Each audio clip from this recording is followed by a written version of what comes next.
There are 100 days left till the maths GCSEs begin, and if you're aiming for a 9, these are the techniques you need to be using in your maths revision from today. At this point, past paper questions need to be your best friend. Remember that math is a process. It's all about knowing how to get from this point where the question starts to the end point, which is what the examiner wants to see. Now, making sure that you're using past paper questions means that you're practicing this process all the time, and you're also memorizing the mark schemes. So knowing exactly what it is that the examiner wants to see. Where do those marks come from? It's not just about the final mark. There are process marks and methods marks as well, which you'll get from actually practicing those questions and making sure you know how to get from point 1 to the end.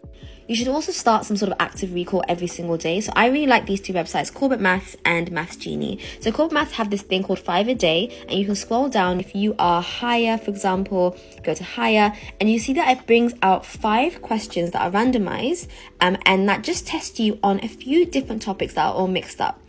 I also really like Maths Genie. It gives you a nice way of searching for topics that you are specifically struggling with, and in particular you can see all the topics are separated with grades, and it gives you all the exam questions and all the answers that you need and all the solutions with the worked out solutions, as you can see there.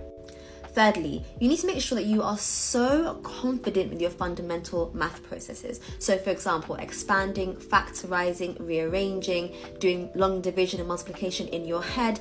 Those are fundamentals that are going to carry on with you throughout the whole exam paper. So if you're not confident in doing those things, but you're practicing like vectors and things that are a lot more complicated, then you're missing out on the prime areas of where you're going to lose out on marks when you make silly mistakes in the exam paper. So even if you are a higher student, I would highly recommend doing foundation papers every so often to make sure that those fundamentals are things that you can do really quickly and really easily.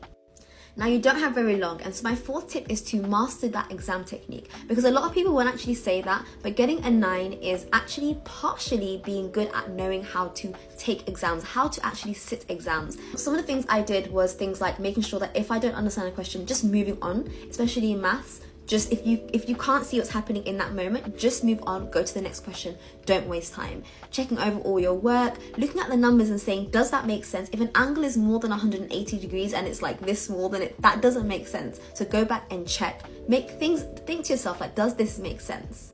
Making sure that you've answered the method marks and the process marks as well. So having all the kind of structure laid out, all the working laid out for you as well makes such a big difference in getting a 9.